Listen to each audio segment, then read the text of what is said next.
জানো আজকে হলো প্রথম সকলকে জানো হ্যাপি হোলি। তো আমি আগের বছরে যেমন গেছিলাম এখানে রং খেলতে, এবছরও যাচ্ছি। আমাদের বাড়ির পাশের জায়গাতে রং খেলা হয়, তো শুধু আমি না আমার বন্ধুরা সকলেই যাচ্ছে রং খেলতে। তো চলো মাঠে গিয়ে একসাথে তোমার সাথে দেখা যাচ্ছে।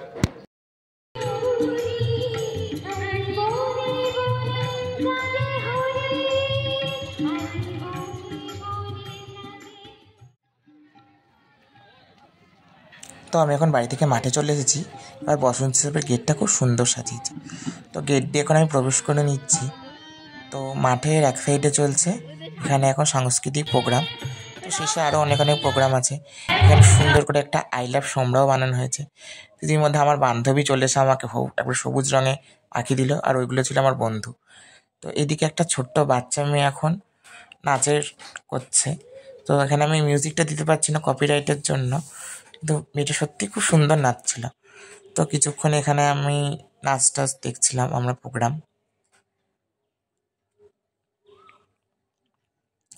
তো তারপর আস্তে আস্তে আরও অনেক বাচ্চারা এসেছে, চারদিকে এখন অনেক অনেক আরও লোকজন হয়ে গেছে।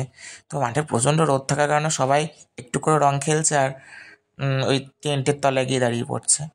তো এদিকে আমি একটু ঘুরে ঘুরে, এদিকে আমার একটা বন্ধুর নাম সায়ন, আমি ভিডিও করছি দেখেও পালিয়েছে।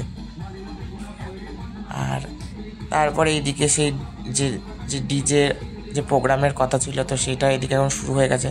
তো সবাই এখানে নাচছে। তো এখানে আমাদের এলাকার ছাড়া আরও আশেপাশে অনেক বাইরে থেকেও অনেকে আসে এখানে এই প্রোগ্রামটা ভালোই করবে।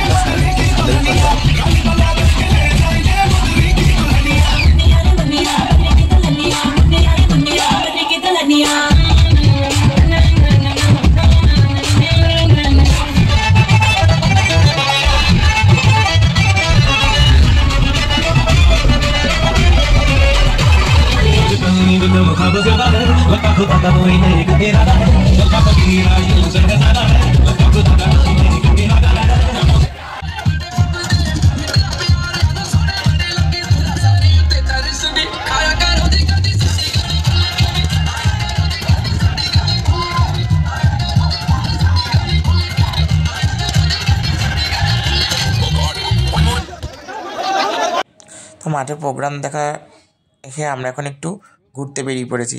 আর আমার এই বন্ধু বলছিল আমি ভিডিও করছি, এর জন্য আমি গাড়ি থেকে পড়বো আর ও কোথায় না গিয়ে কোথাও গাড়ি ধাক্কা মারবে, সেই নিয়ে আমরা হাসাহাসি করছিলাম। এরকম করতে করতে আমরা চারপাশটা দেখেছি, আমার দিকটা পুরো গ্রাম এলাকা দিকে আমরা ঘুরতে ঘুরতে চারপাশটা একটু ঘুরে নিলাম। রাস্তা পুরো ফাঁকা, কারণ প্রচুর রোদ ছিল কালকে। তো এখন আমি মাঠ থেকে রং খেলে চলে এসেছি, তারপরে গেছিলাম আমি গঙ্গাতে চান করতে, কিন্তু তখন সেই ভিডিওটা আমি কন্টিনিউ করতে পারিনি, কারণ গঙ্গায় আমি ফোন নিয়েও যাইনি, আর ফোন নিয়ে যাওয়া সম্ভবও না। তখন দেখতে পাচ্ছি এখন অনেক রং আমার মুখে লেগে রয়েছে, সব উঠানো সম্ভব হয়ে ওঠেনি। তো এখন চলো কিছু খেয়ে নিই। তো আজকে দেখি কী হয়েছে মেনুতে, তোমাদের সাথে সবটাই শেয়ার করবো। আজ আমাদের বাড়িতে হয়েছিল উচ্ছে দিয়ে কুমড়ো ভাজা, তো আগে এটা দিয়েই খেয়ে নিই। আর হয়েছিল দেখি আর কি হয়েছে, আর হয়েছে এদিকে ইলিশ মাছ। তো মা এখন আমাকে খেতে দিয়ে দিচ্ছে, তো আমি এখন খেয়ে নিই। তো আজকের ভ্লগটা এইটুকুই। তো তোমরা হোলিতে কে কীরকমভাবে কাটালে সেটা আমাকে অবশ্যই কমেন্ট করে জানাবে। টাটা। ভিডিও শেষে আমি তোমাদের সাথে এবছরের দোলের কিছু ছবি শেয়ার করে দিলাম।